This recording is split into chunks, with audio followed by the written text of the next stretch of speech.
بسم اللہ الرحمن الرحیم۔ السلام علیکم، کیا حال ہے 9th کلاس آپ کا؟ ٹھیک ہے۔ آج میں آپ کو لیکچر سینڈ کر رہی ہوں، لیکن اس سے پہلے میں آپ سے ڈسکس کر لوں کہ آپ کا جو اسمارٹ سلیبس ہے میں آپ کو بھیج بھی چکی ہوں پہلے۔ اس اسمارٹ سلیبس کو ہم تھوڑی ڈسکس کر لیتے ہیں کہ کیا ہے۔ ہم نے اب تک اسمارٹ سلیبس میں آپ کا سبق ہجرت نبوی کر لیا ہے، کاہلی کر لیا ہے اور آرام و سکون ہم نے مکمل کر لیا ہے۔ آج ہم جس سبق کا آغاز کریں گے وہ ہے امتحان۔ امتحان کے مصنف مرزا فرحت اللہ بیگ ہیں، جو 1883 میں پیدا ہوئے اور 1947 میں ان کا انتقال ہو گیا۔ اسمارٹ سلیبس کے حساب سے آپ کے مصنفین اور شعراء کے بارے میں جو معلومات ہیں، ان کی ڈیٹ آف برتھ اور ڈیتھ اور ان کی اسپیشلٹی اور ان کے بارے میں کوئی بھی نالج جو MCQs کی فارم میں یا شارٹ کوسچن کی فارم میں آیا کرتی تھی وہ اب نہیں آئے گی، اس لیے ہم مصنف کو اتنا ڈسکس نہیں کریں گے، لیکن تھوڑا سا مختصراً آپ کو پتہ ہونا چاہیے کہ مرزا فرحت اللہ بیگ جو تھے وہ کون تھے۔ ہم کہہ سکتے ہیں کہ مرزا فرحت اللہ بیگ جو تھے ڈپٹی نذیر احمد یا مولوی نذیر احمد کے شاگرد بھی تھے، اور ان کا جو ہے مزاحیہ انداز میں یہ بہت کچھ مزاحیہ مضامین لکھنے میں ان کو جو ہے بہت شہرت حاصل ہے۔ انہوں نے آغاز جو کیا تھا مرزا علم نشرہ کے قلمی نام سے کیا تھا۔ اب یہ قلمی نام اور تخلص میں کیا فرق ہے، یہ کائنڈلی آپ کے سوال جو ہے وہ شاعروں یا مصنفوں کے بارے میں سے نہیں ہے، بلکہ یہ ایک کامن کویسچن ہے کامن سینس کا، جو آپ کی اس میں آ سکتا ہے، اس لیے اس کو جو ہے وہ ضرور یاد کرنا ہے کہ قلمی نام جو ہوتے ہیں وہ یعنی اصل نام کے علاوہ وہ نام جو مصنفین اپنے اصل نام کی بجائے اپنی کتابوں میں استعمال کریں، تو آپ یہ دیکھیں کہ مرزا فرحت اللہ بیگ جو تھے وہ مرزا علم نشرہ کے قلمی نام سے لکھتے تھے، اور ان کی کتابیں جو ہیں وہ بہت مشہور جو ہیں وہ نذیر احمد کی کہانی ہے، پھول والوں کی سیر ہے۔ یہ کتابیں نہیں، یہ مضامین ہیں، اور دلی کا ایک یادگار مشاعرہ ان کے بہت یادگار مضامین ہیں، اور ان کے یہ مضامین جو ہیں جس کتاب میں شائع ہو چکے ہیں اس کتاب کا نام ہے مضامین فرحت۔ اور مرزا فرحت اللہ بیگ کا ایک کمال یہ بھی تھا کہ وہ شاعر بھی تھے، اور ان کا سٹائل جو ہے وہ بڑا چھوٹے چھوٹے فقرے ہوتے ہیں اور بڑے شگفتہ اور ہلکے پھلکے انداز میں، خوبصورت انداز میں بڑی بڑی باتیں کہے جاتے ہیں۔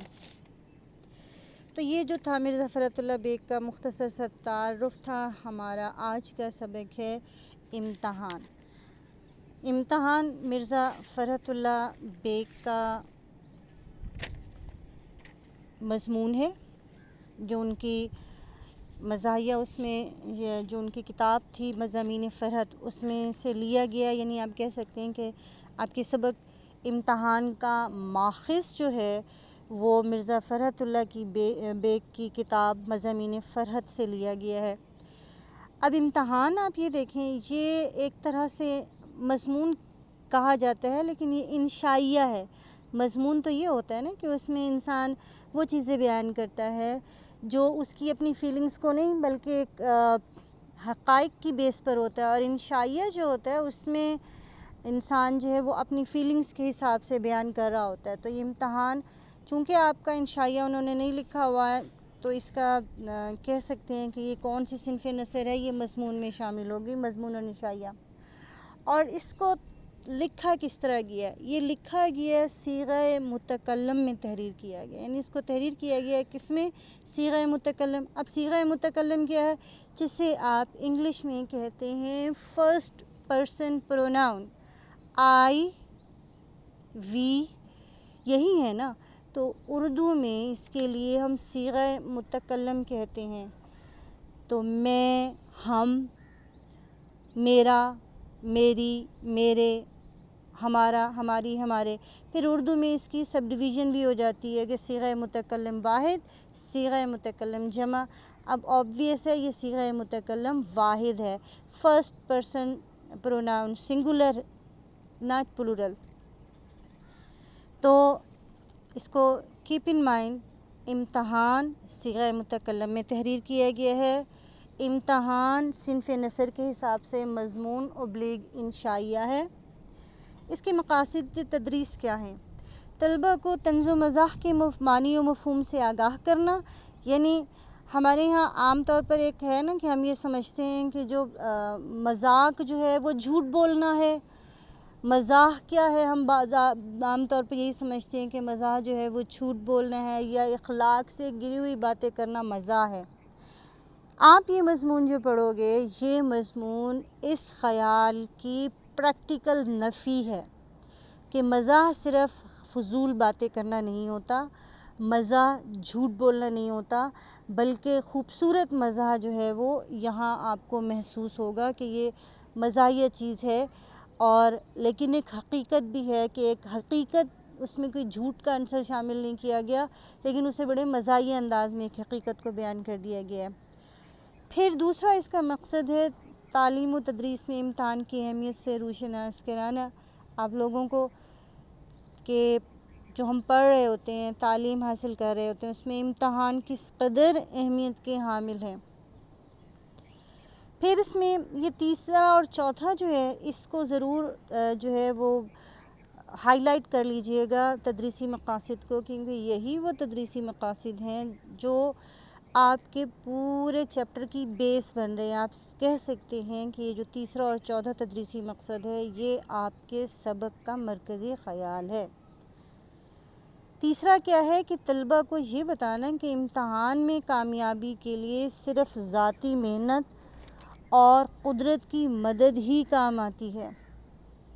اور چوتھا ہے اس بات سے روشناس کرانا کہ ناجائز ذرائع سے امتحان میں کامیابی کے حصول کے خواہش مند طلباء کو شرمندگی کے سوا کچھ حاصل نہیں ہوتا۔ یہ دو بیسک پرپز ہیں جو مصنف آپ کو بتانا چاہتا ہے، آپ کو سکھانا چاہتا ہے کہ ان چیزوں سے ہٹ کے آپ نے جو ہے اس کو ہی مد نظر رکھنا ہے کہ محنت کرنی ہے کامیابی کے لیے، محنت کریں گے تو کامیابی حاصل ہوگی، ناجائز ذرائع سے کامیابی حاصل نہیں ہوتی، اور اگر ہو بھی جائے مطلب ایک فوری طور پر آپ کو پتہ لگے کہ ناجائز ذرائع سے آپ نے کامیابی حاصل کر بھی لی ہے، تو وہ دیر پا نہیں ہوتی، وہ پائیدار نہیں ہوتی، اس کا نقصان ہمیں اٹھانا ہی پڑتا ہے۔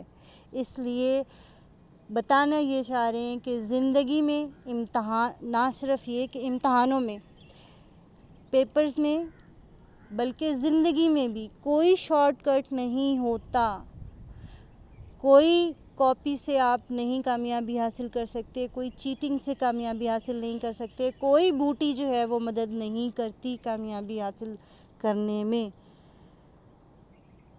عارضی طور پر بعض اوقات بچے ہو بھی جاتے ہیں کامیاب، لیکن وہ عارضی کامیابی اگلے اس میں مراحل میں آپ کو اس بری طرح شکست سے دوچار کرتی ہے کہ اس وقت سمجھ ہی نہیں آتی کہ ہم جو ہے کیا ہوا ہے ہمارے ساتھ۔